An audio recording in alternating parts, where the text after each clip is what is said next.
رب العالمین والصلاة والسلام علی رسولہ النبی الکریم وعلی آلہ واصحابہ اجمعین اما بعد فاعوذ باللہ من الشیطان الرجیم بسم اللہ الرحمن الرحیم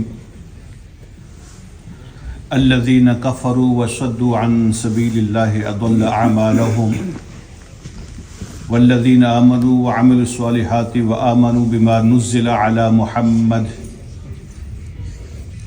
وهو الحق من ربهم كفر عنهم سيئاتهم وأصلح بالهم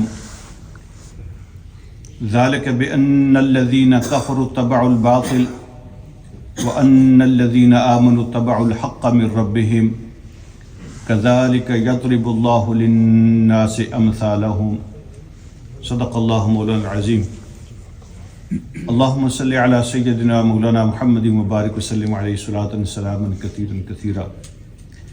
الحمدللہ آج ہم سورہ محمد اس کا آغاز کر رہے ہیں۔ سورہ احقاف جو ہماری لاسٹ سورہ تھی وہاں پہ جو مکی سورہز ہیں ان کا بھی سٹاپ ہو گیا ہے، وہ پورا جو سلسلہ تھا مکی صورتوں کا وہ وہاں رکا ہے، اور ابھی اس صورت سے شروع کر کے جو اگلی 3 صورتیں ہیں وہ مدنی صورتیں ہیں انشاءاللہ۔ اس صورت کا نام محمد ہے اس لیے کہ اس میں دوسری آیت میں اللہ رب العالمین نے یہ لفظ استعمال فرمایا ہے، نبی علیہ الصلوۃ والسلام کا نام استعمال فرمایا ہے، وآمنوا بما نزل علی محمد، تو اس لیے اس صورت کا نام سورہ محمد رکھ دیا۔ یہ وہ صورت ہے جس میں حضور علیہ الصلوۃ والسلام کا اسم گرامی استعمال ہوا ہے، ذکر ہوا ہے۔ دوسرا اس صورت کا ایک اور نام ہے، وہ ہے سورہ قتال۔ سورہ قتال بھی اس کو کہتے ہیں۔ قتال کا معنی ہوتا ہے جنگ کرنا، لڑائی کرنا۔ تو چونکہ اس میں اللہ رب العالمین نے جنگ کے اصول اور ضوابط اور قواعد اور ڈسپلن اور قانون بیان فرمائے ہیں، اور قتال کا لفظ بھی استعمال فرمایا ہے، اس لیے اس کا دوسرا نام سورہ قتال بھی ہے۔ یہ سورت غزوہ بدر سے پہلے ہجرت کے بعد نازل ہوئی ہے۔ اللہ رب العالمین نے جنگ کرنے کی اب اجازت دی ہے، اور پھر جنگ کے اصول بیان فرمائے ہیں اس کے اندر۔ جب کوئی ایسی صورتحال پیش آ جائے کہ آپ کا راستہ روک دیا جائے، دین پر عمل کرنا مشکل بنا دیا جائے، بلکہ زندہ رہنا ہی مشکل بنا دیا جائے، اور جنگ مسلط کر دی جائے، اور لڑے بغیر کوئی چارہ نہ ہو، تو پھر اللہ پاک نے اب ہجرت کے بعد جنگ کرنے کی اجازت فرمائی ہے، اور اس کے یہ اصول بیان فرمائے ہیں۔ الذین کفروا وصدوا عن سبیل اللہ، وہ لوگ جنہوں نے کفر کیا اور لوگوں کو اللہ کے راستے سے روکا، اضل اعمالہم، تو ان کے اعمال کو اللہ پاک نے ضائع کر دیا، اکارت ہو گئے، ڈسٹروے کر دیا ان کے اعمال کو۔ الذین کفروا، مکے والوں کے اللہ بات فرما رہے ہیں، یہ مکہ کی سچویشن بیان ہو رہی ہے۔ انہوں نے 2 بڑے جرم کیے ہیں۔ ایک تو یہ کہ خود بھی نہیں مانا اللہ کو، اللہ کے رسول کی باتوں کو، اللہ کی کتاب کو خود بھی نہیں مانا، اور دوسروں کو بھی اس راستے سے روکا۔ یہ 2 بڑے جرم ہیں۔ تو یہ جرم کرتے ہوئے اس کے ساتھ ساتھ اگر کوئی اچھے کام بھی انہوں نے کیے تو ضائع ہو گئے۔ آپ جانتے ہیں مکہ والے دشمن تو تھے نبی علیہ الصلوۃ والسلام کے بھی، اسلام کے بھی، لیکن اس کے ساتھ ساتھ وہ بڑی خدمت بھی کرتے تھے۔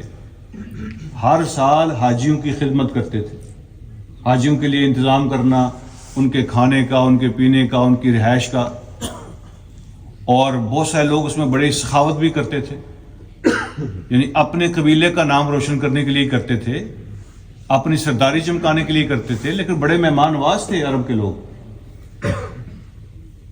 اور مہمانوں کے لیے تو اپنے اونٹ بکریاں ذبح کر دیتے تھے، اور بہت سی اچھے کام ہوں گے ان کے اندر، اللہ پاک فرما رہے ہیں کہ یہ جو دو بڑے جرم ہیں، یہ دو بڑے جرم جن کے اندر ہوتے ہیں، وہ کچھ اچھے کام بھی کریں دنیا کے لیے، اللہ ان کا اجر ان کو نہیں دیتے، ان کا اجر ضائع ہو جاتا ہے۔ انہوں نے اللہ کے راستے سے لوگوں کو روکا۔ اب یہ جو روکنا ہوتا ہے نا، اس کی کئی صورتیں ہو سکتی ہیں۔ سب سے پہلے تو روکنا یہ ہوتا ہے کہ کوئی اسلام کی طرف جانے لگے، آپ اس پہ سختی کرو، اس کو قتل کر دو، اس کو مارنے کی دھمکی دو، ان کا جان مال عزت آبرو وہ اسٹیک پہ ہو۔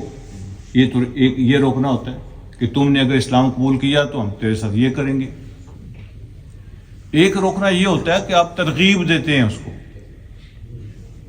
پرسویڈ کرتے ہیں کہ باپ دادا کا دین نہ چھوڑو، یہ جن کے پیچھے تم جا رہے ہو نعوذ باللہ وہ بندے ٹھیک نہیں ہیں، اور یہ جو ان کی بات ہے، ان کی دعوت ہے، ان کا میسیج اور پیغام ہے، یہ جھوٹا ہے۔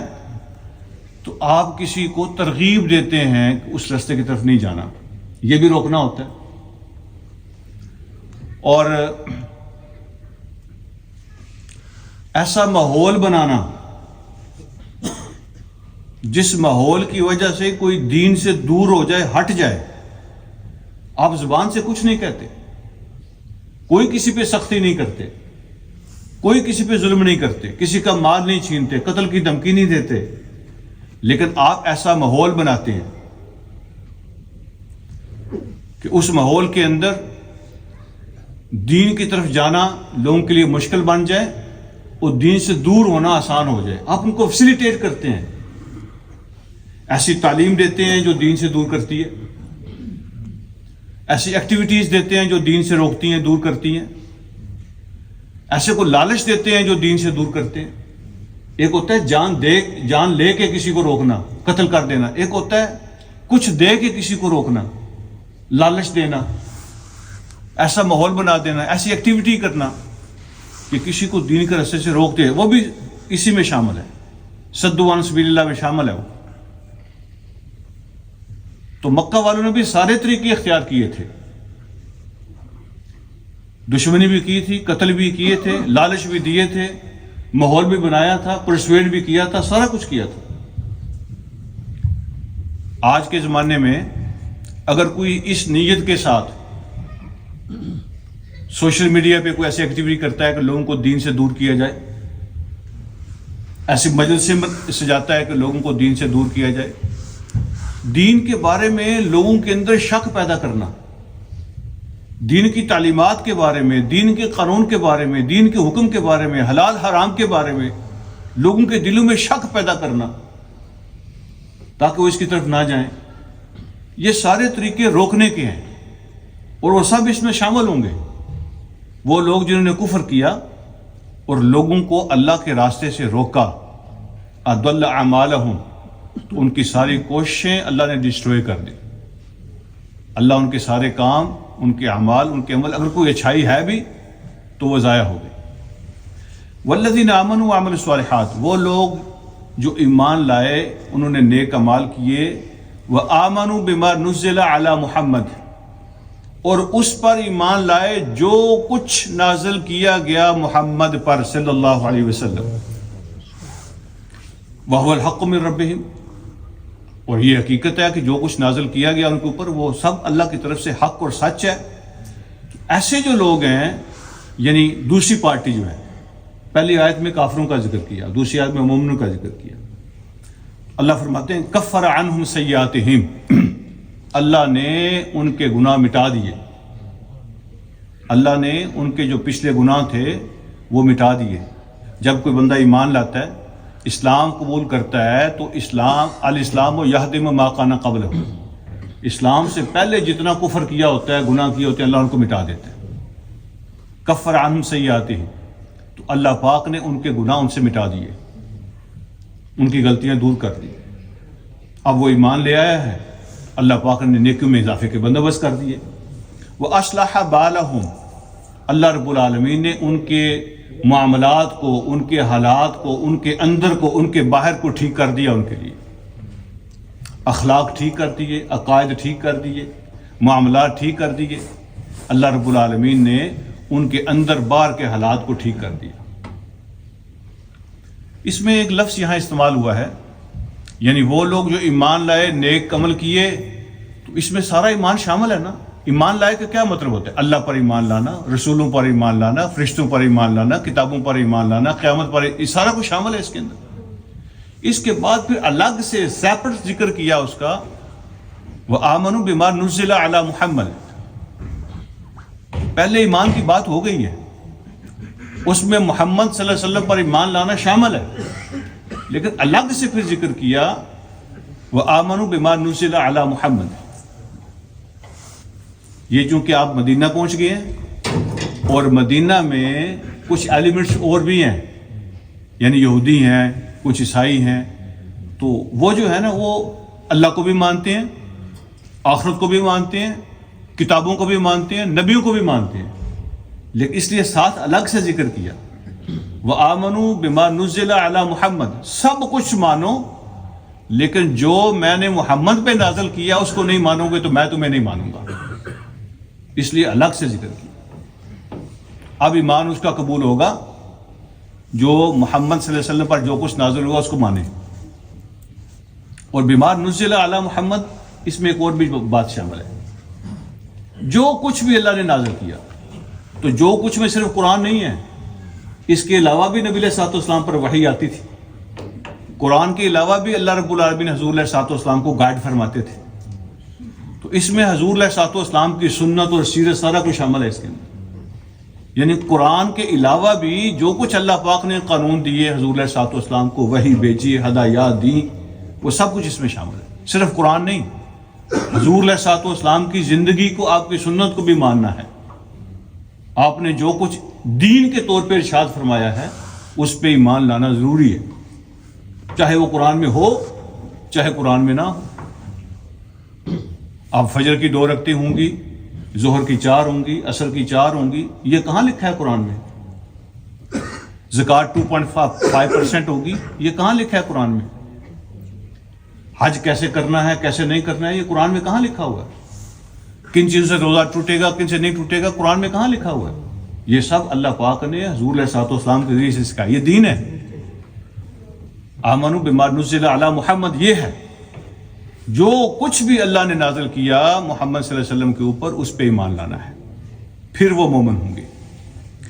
اللہ فرماتے ہیں یہ دونوں گروہ تمہارے سامنے پیش کر دیے، ذالک بأن الذین کفروا اتبعوا الباطل، یہ اس لیے کلیئر کیا کہ جو کافر ہیں انہوں نے فالو کیا باطل کو، جھوٹ کو، فالس، باطل جو حق کے اپوزٹ ہے۔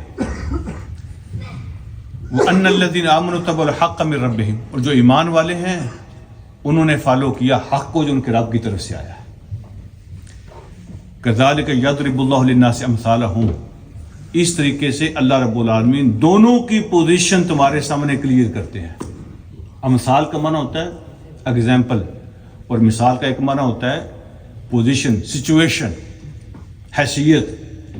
اللہ دونوں گروپوں کی پوزیشن، سچویشن اور حیثیت تمہارے سامنے کلیئر کرتا ہے، اس کو واضح کرتا ہے۔ تو یہ ہے ان کی پوزیشن، یہ جو گروپ ہے یہ باطل کو فالو کرنے والے، اور یہ جو گروپ ہے یہ حق کو فالو کرنے والے۔ تو دونوں کی پوزیشن اللہ پاک تمہارے سامنے کر دیتے۔ اب یہاں سے جنگ شروع ہو رہی ہے، جنگ کے احکام شروع ہو رہے ہیں۔ فَإِذَا لَقِيتُمُ الَّذِينَ كَفَرُوا فَضَرْبَ الرِّقَابِ، جب تمہاری کافروں سے مقابلہ ہو جائے، مکے والوں کی بات ہو رہی ہے اور میدان جنگ کی بات ہو رہی ہے، یہ پیسفل سچویشن کی بات نہیں ہو رہی، وار کی، بیٹل کی بات ہو رہی ہے۔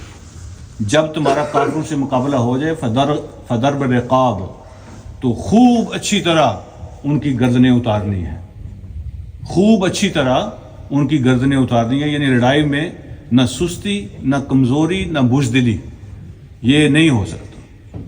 جب تمہارا مقابلہ ہو ہی جائے تو میدان میں تمہیں اترنا ہی پڑے، جب تم بیٹل فیلڈ میں ہو تو پھر کمزوری نہیں، فضرب الرقاب، تو پھر گردنوں کو اتارنا ہے، تو اچھی طرح ان کا مقابلہ کرنا ہے۔ پھر کیا کرنا ہے؟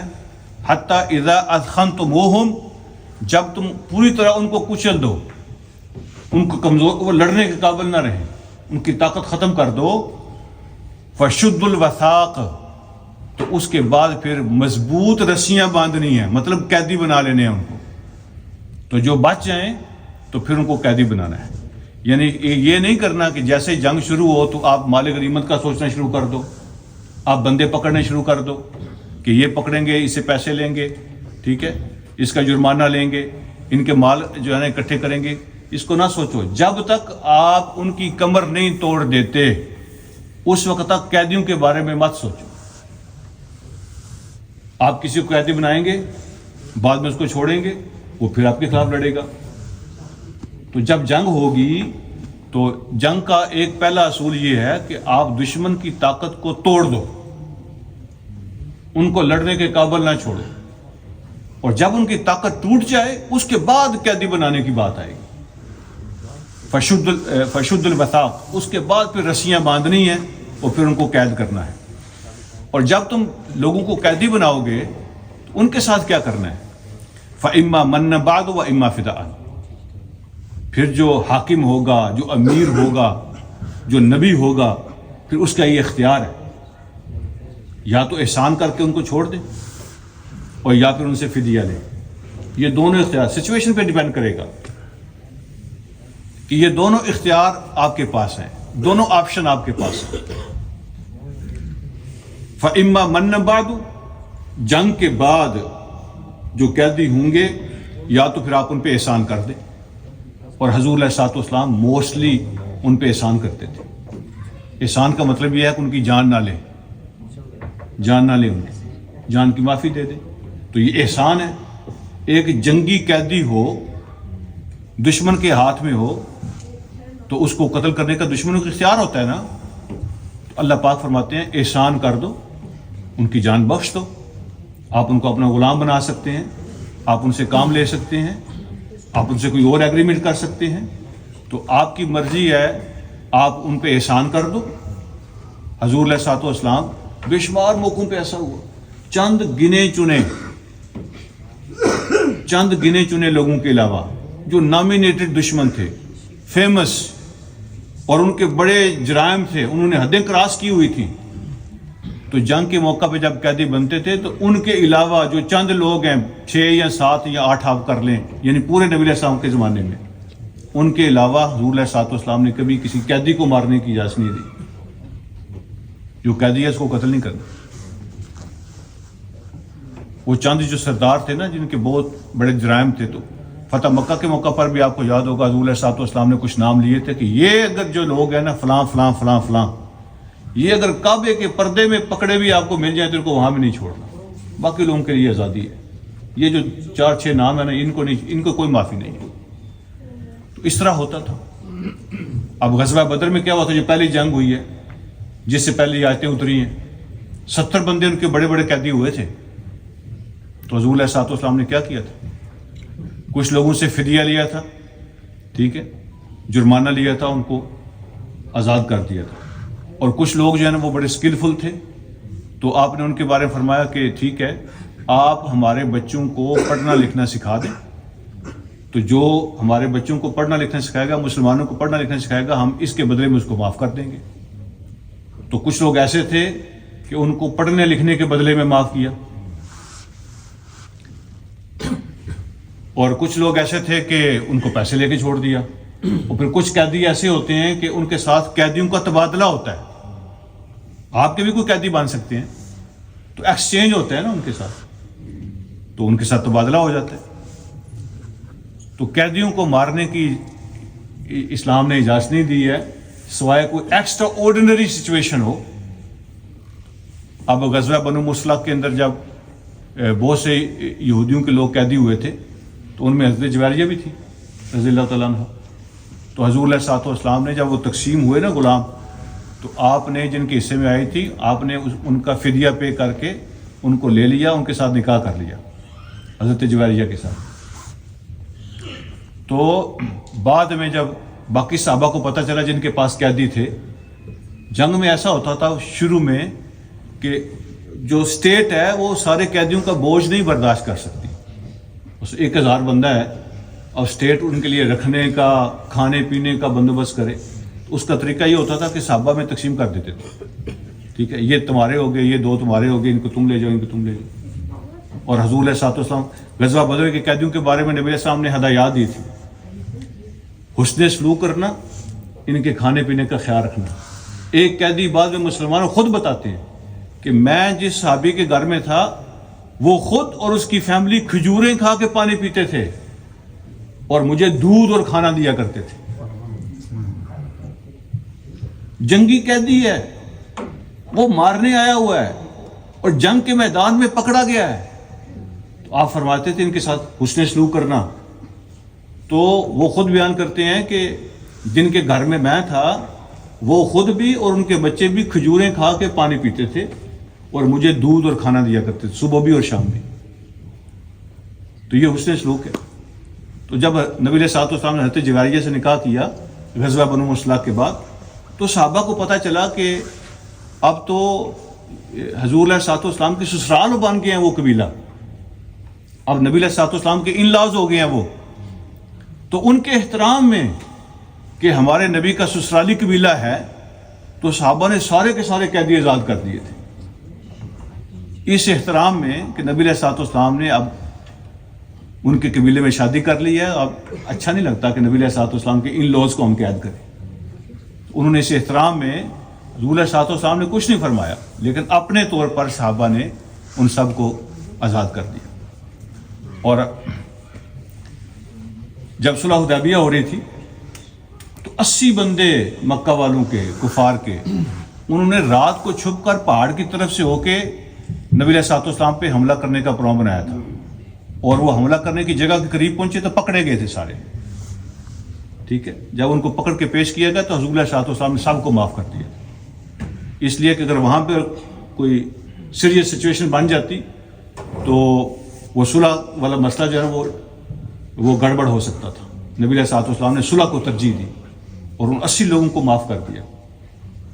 اور جب مکہ فتح ہوا تھا تو اس وقت بھی نبی علیہ الصلوۃ والسلام نے کیا کہا تھا, سارے دشمن نیچے بیٹھے ہوئے تھے اور حضور علیہ الصلوۃ والسلام کعبہ کے دروازے پہ کھڑے تھے. آپ نے فرمایا لا تثریب علیکم اليوم, آج تم سے کوئی بدلہ نہیں لیا جائے گا, تم سب آزاد ہو سوائے وہ 5-6 کے جن کے نام آپ نے لیے تھے, سب کو آپ نے آزاد کر دیا تھا. اور ایک بات سنا کے آگے بڑھتے ہیں. یمامہ کے سردار تھے, یمامہ قبیلہ, ان کے سردار تھے ثمامہ بن اسال. تو وہ بھی نبی علیہ الصلوۃ والسلام کے سخت دشمن تھے, بڑے یعنی open and clear enemy, declared enemy. تو حضور علیہ الصلوۃ والسلام نے جو سیکیورٹی والے دستے مقرر کیے تھے نا, تو وہ سیکیورٹی کے لیے گھوم پھر رہے تھے, تو کہیں سے ثمامہ ان کے قابو میں آ گیا. تو نبی علیہ الصلوۃ والسلام کے پاس لے آئے. تو حضور علیہ الصلوۃ والسلام نے فرمایا اس مسجد نبوی کے پلر کے ساتھ اس کو باندھ دو, ان کے کھانے پینے کا خیال رکھنا. تو نبی علیہ السلام اس سے ملنے گئے تو فرمایا ثمامہ کیا سوچ ہے, کیا خیال ہے؟ اس نے کہا آپ نے مجھے پکڑ لیا ہے, اگر آپ مجھے چھوڑ دیں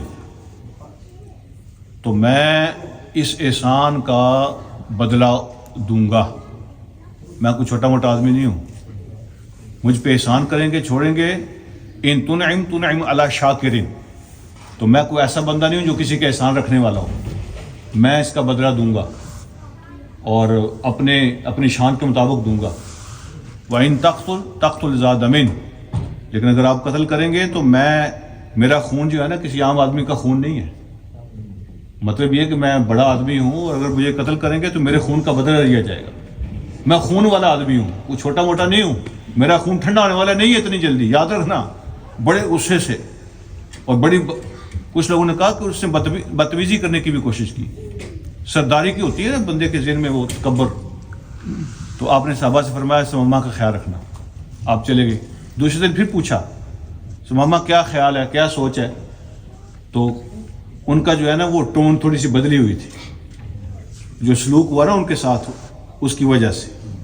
تو پھر کہا کہ اگر آپ مجھے جانے دیں گے تو میں اس احسان کا بدلہ دوں گا, اور اگر آپ قتل کریں گے تو میرا قبیلہ جو ہے نا وہ چپ بیٹھنے والا نہیں ہے. تیسرے دن پھر آپ ملے, صحابہ سے فرمایا اس کا خیال رکھنا. تیسرے دن پھر ملے تو تیسرے دن اس کی ٹون اور بدلی ہوئی تھی. تو آپ نے فرمایا سمامہ کو چھوڑ دو, جانے دو اس کو. تو چھوڑ دیا, آزاد کر دیا. مسجد سے باہر گئے, قریب ایک تالاب تھا, وہاں پہ غسل کیا, پھر واپس آئے. ابھی نبی علیہ السلام مسجد میں ہی تھے, پھر واپس آ گئے. فرمایا سمامہ تمہیں تو آزاد کیا تھا, تم واپس آ گئے ہو. تو انہوں نے کہا کہ یعنی کسی شاعر نے جو سچویشن بیان کی ہے نا, تو اس نے کہا کہ مجھے اپنا بنا کے چھوڑ دیا, کیا اسیری ہے کیا رہائی ہے. تو یہ تو کیسی رہائی ہے کہ دل میرا قابو کر لیا اور میری باڈی کو چھوڑ دیا. تو مجھے اپنا بنا کے چھوڑ دیا, کیا اسیری ہے کیا رہائی ہے. تو میرا دل تو قید ہو گیا آپ کے پاس, تو میں کہاں جاتا. تو پھر ادھر کیوں نہیں, باہر کیوں گئے تھے. تو عرض کیا کہ میں باہر اس لیے گیا تھا کہ تاکہ کچھ لوگ یہ نہ سمجھیں کہ پتہ نہیں سمامہ جو ہے نا کو اندر ڈیل کر کے کوئی مسلمان ہو گیا ہے. ٹھیک ہے, تو میں ایسا آدمی نہیں ہوں. میں باہر گیا ہوں, میں اپنی مرضی سے پھر واپس آیا ہوں, تاکہ کوئی کل مجھ کو تانا نہ دے کہ کوئی اندر کھاتے ڈیل کیا اس نے. تو پھر وہ کہنے لگا کہ خدا کی قسم آپ کا چہرہ مجھے اس علاقے کے ہر بندے سے زیادہ برا لگتا تھا, اور آج آپ کا چہرہ مجھے ہر کسی سے زیادہ پیارا لگتا ہے. اور آپ کا شعر مجھے, آپ کا دین مجھے سارے دینوں میں سے میں اس کو ہیٹ کرتا تھا, اور آج آپ کے دین کو میں سب دینوں سے زیادہ پسند کرتا ہوں. تو انہوں نے کلمہ شہادت پڑھا اور نبی علیہ الصلوۃ والسلام پہ ہاتھ پہ مسلمان ہوئے. تو عرض کرنے لگے کہ میں عمرے کا ارادہ رکھتا ہوں. تو فرمایا جاؤ عمرہ کرو جا کے. وہ عمرہ کرنے گئے, خبر وہاں پہنچ چکی تھی. جب عمرہ کر رہے تھے تو جب اپنے انداز میں جب وہ بندہ پڑھ رہا ہوتا ہے تلبیہ, اور پتہ تو چل جاتا ہے نا, تو جو مکہ کے سردار تھے بڑے بڑے, انہوں نے پکڑ لیا کہ یہ کیا کیا تم نے. ادھر سے پکڑا, جب اس نے تم مسلمان ہو کے اور یہاں پہ اکڑ کے عمرے کر رہے ہو اور یہاں طواف کر رہے ہو, ایسا کیسے ہو سکتا ہے. تو ان کا بازو پکڑ کے فرمایا کہ میں مسلمان ہو گیا ہوں, اور میرے ساتھ بدتمیزی کی کوشش نہ کرنا. یاد رکھنا آج کے بعد یمامہ سے محمد کی اجازت کے بغیر گندم کا ایک دانہ نہیں آنے دوں گا مکہ میں. یہ جو ہوتے ہیں سوشل بائیکاٹ, تو اس کی بات کی ہے. کوئی گندم کا دانہ نہیں آئے گا مکہ میں, یاد رکھنا. تو جو سیانے لوگ تھے انہوں نے سمجھایا کہ چھوڑ دو, چھوڑ دو, یہ ماما کا سردار ہے, تو اس طرح سے جو سارا بزنس ہوتا ہے وہ رک جائے گا, مکہ میں کچھ نہیں آئے گا. تو چھوڑ دیا. تو کہنے کا مطلب ہے کہ حضور علیہ الصلوۃ والسلام کا یہ سلوک ہوتا تھا قیدیوں کے ساتھ. تو اللہ پاک نے اجازت دی, تو فرمایا کہ آپ کو اختیار ہے, چاہے تو احسان کریں اور ان کو فارغ کر دیں, جان بخش دیں, اور چاہیں تو آپ فدیہ لیں ان سے. اور فدیہ کی کئی صورتیں ہو سکتی ہیں, پیسے بھی لیے جا سکتے ہیں. آپ یہ بھی کہہ سکتے ہیں کہ ہمیں کوئی چیز سکھا دو, یہ طرح تمہارا فدیہ ہے, کوئی بھی فدیہ ہو سکتا ہے. تو نبی علیہ الصلوۃ والسلام نے یہ دونوں طریقے اختیار فرمائے. تو فرمایا حتی تضع الحرب اوزارہا, یہ ان کو ان کے ساتھ سختی کرنی ہے اس وقت تک جب تک جنگ ٹھنڈی نہ ہو جائے, یعنی جنگ اپنے ہتھیار رکھ دے, ٹھیک ہے, وہ جنگ کے قابل نہ رہے. اس کے بعد فرمایا ذالک ولو شاء اللہ لن تصر منہم, یہ حکم اس لیے دے رہے ہیں اگر اللہ چاہتے تو اللہ خود بھی ان سے بدلہ لے سکتے تھے. اگر اللہ چاہتے تو کوئی کافر سیدھا ہو کے چل نہ سکتا, تمہاری تلواروں کی ضرورت نہیں تھی, مسلمانوں کو کافروں سے لڑنے کی ضرورت نہیں تھی. اگر اللہ چاہتے تو اللہ خود بھی اپنے دین کی حفاظت کر سکتے تھے, اللہ ان سے بدلہ لے لیتے. لیکن اللہ نے ایسا کیوں نہیں کیا؟ پہلی قوموں کے ساتھ کیا ہوتا تھا, جب وہ نبیوں کا انکار کرتے تھے, ان کے ساتھ زیادتی کرتے تھے, ظلم کرتے تھے, اللہ کیا کرتے تھے؟ عذاب آ جاتا تھا, عذاب آ جاتا. ہر قوم کے ساتھ ایسے ہی ہوتا تھا نا, عذاب آ جاتا تھا, کرش کر دے, ختم. تو اس وقت بھی اللہ یہ کر سکتے تھے کہ کافروں پہ عذاب آ جاتے, بات ختم ہو جاتی.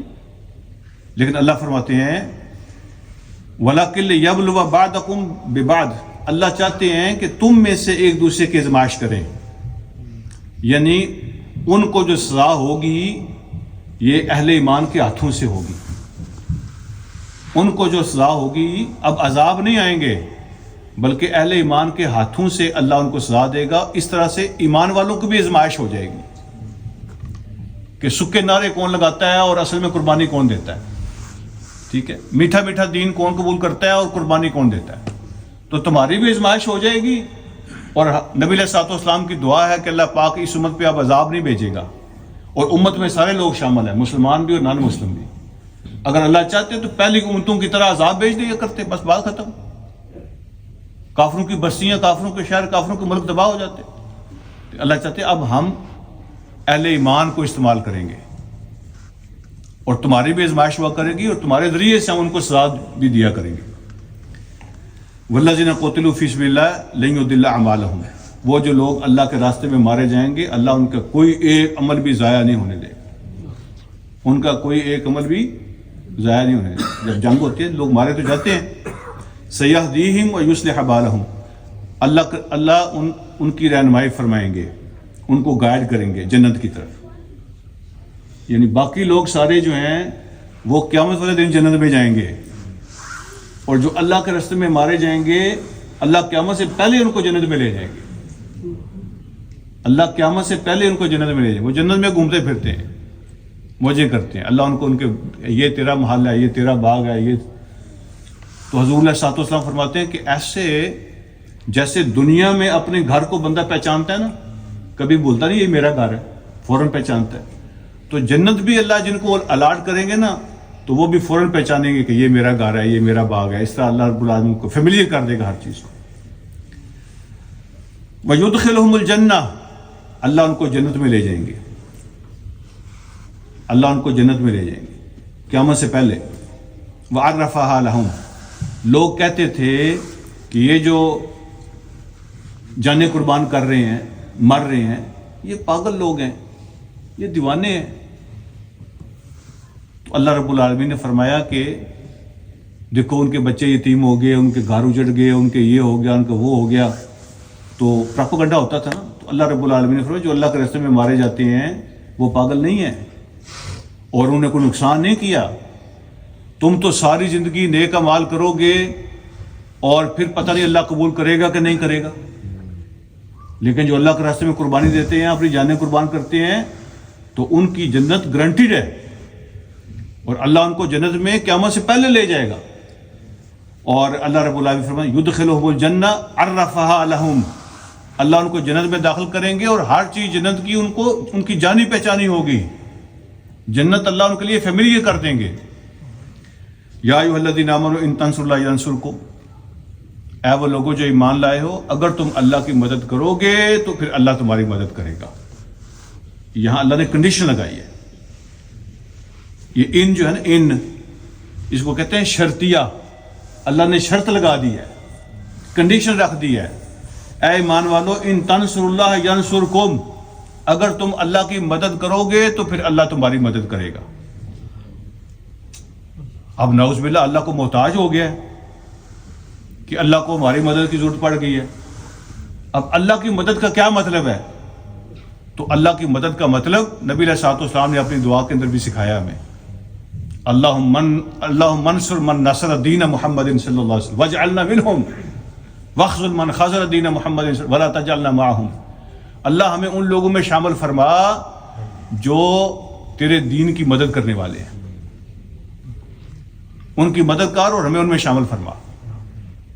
تو اللہ کی مدد کرنے کا مطلب اللہ کی دین کی مدد کرنا ہے. اور مدد جو ہوتی ہے نا، کبھی وربل مدد چاہیے ہوتی ہے، کبھی فائنانشل چاہیے ہوتی ہے، کبھی فزیکل چاہیے ہوتی ہے، کبھی مورل چاہیے ہوتی ہے. تو جس طرح کے بھی اللہ کے دین کو مدد کی ضرورت ہو، ہم کیا کرتے ہیں؟ ہم چاہتے یہ ہیں کہ ہم کچھ نہ کریں لیکن مدد ساری ہمیں مل جائے. 2 رکعت نماز پڑھ لے نا تو ایسے آسمان کی طرف دیکھتے ہیں کہ میں نے تو نماز پڑھ لی ہے، اب جنت کے دروازے پتہ نہیں کیوں نہیں کھل رہے. تو 2 رکعتوں کے بعد ہی جنت کے مالک بنے ہوتے ہیں. اللہ کہہ رہے ہیں کہ اگر تم میرے دین کی مدد کرو گے تو میں تمہاری مدد کروں گا. کئی دفعہ ساتھی دوست سوال پوچھتے ہیں کہ یہ امت کی کیا سچویشن ہے، کیا حالت ہے. تو کیا ہم ایمان والے نہیں ہیں؟ تو ہماری مدد کیوں نہیں ہو رہی؟ اللہ نے تو مدد کے وعدے کیے ہوئے ہیں، اللہ نے وعدے کیے ہوئے ہیں، لیکن اللہ کے سارے وعدے کنڈیشنل ہیں، اللہ کے سارے وعدے کنڈیشنل ہیں۔ اگر ہم اللہ کی مدد کریں گے تو اللہ ہماری مدد کریں گے، اس میں تو کوئی شک نہیں ہے۔ تو کیا ہم اللہ کی مدد کر رہے ہیں؟ ہم چاہتے یہی ہیں کہ گرمی ہو تو اے سی لگا ہوا ہو، سردی ہو تو ہیٹنگ لگی ہو، ہمیں کوئی نہ پوچھے، اور اگر ہم قرآن بھی پڑھیں تو رضائی میں بیٹھ کے پڑھیں، ٹھیک ہے، لیکن اللہ سارے دروازے کھول دے ہمارے لیے۔ اللہ کی مدد کے وعدے ہیں لیکن وہ کنڈیشنل ہیں۔ نہ ہم کبھی گھر سے نکلے، نہ ہم نے کبھی کسی سے بات کی، نہ ہم نے کبھی کوئی پینی خرچ کرنے کی کوشش کی، تو بس سارا کچھ مدد سمیت، اللہ کی مدد سمیت سارا کچھ ہمارے لیے ہی ہو، تو ایسے نہیں مدد ہوتی، گیو اینڈ ٹیک کرنا پڑتا ہے نا۔ تو اللہ کی مدد کنڈیشنل ہے۔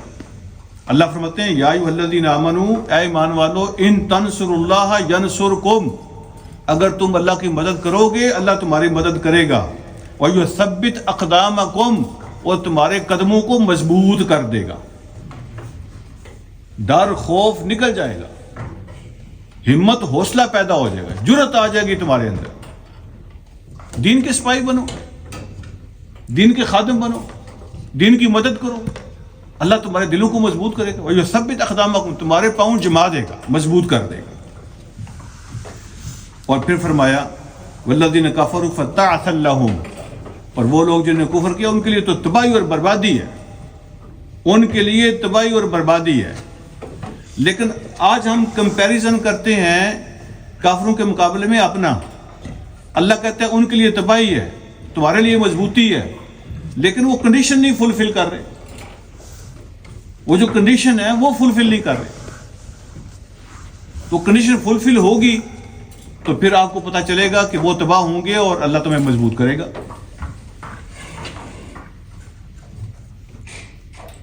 ذالک بانہم کرہوا ما انزل اللہ فاحبط اعمالہم، اس لیے کہ وہ ہیٹ کرتے ہیں، ناپسند کرتے ہیں اس چیز کو جو اللہ نے نازل کی ہے، یعنی دین، شریعت، کتاب، قرآن، اس کو پسند نہیں کرتے۔ تو جو لوگ اس کو پسند نہیں کرتے فاحبط اعمالہم، ان کی کوئی اچھائی ہے بھی تو وہ ضائع ہو جائے گی، دنیا کی حد، باقی سب کچھ ان کے عمل ضائع ہو جائیں گے۔ اللہ مجھے اور آپ کو سمجھنے کے عمل کی توفیق عطا فرمائے۔